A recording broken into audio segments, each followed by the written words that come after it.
समस्तीपुर जिला के उजियारपुर प्रखंड अंतर्गत ग्राम पंचायत चैता में वैदिक धर्म संघ के द्वारा संपादलक्ष पार्थिव पूजन एवं महारुद्राभिषेक का भव्य आयोजन किया गया। यह आयोजन विंदेश्वरी मिश्र के सौजन्य से विश्व वैदिक धर्म संघ के राष्ट्रीय अध्यक्ष यज्ञाधीन जी महाराज के नेतृत्व में किया गया।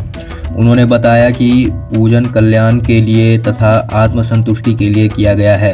भारतवर्ष के विभिन्न स्थानों से आए आचार्य एवं पंडितों के नेतृत्व में संपन्न किया गया। वहीं मिथिला धाम से डॉक्टर विश्वभर पाठक, पशुपतिनाथ महाराज, वरुण झा, पंडित उमाशंकर ठाकुर, पंडित दीपक कुमार झा, पंडित लाल बाबू झा, गौतम झा, अखंड नंदन गिरी, पावनमयी, प्रकाश कुमार, पंडित विंदेश्वरी मिश्र समस्त परिवार के साथ साथ सैकड़ों की तादाद में ग्रामीण उपस्थित रहे। समस्तीपुर से नीरज कुमार की खास रिपोर्ट।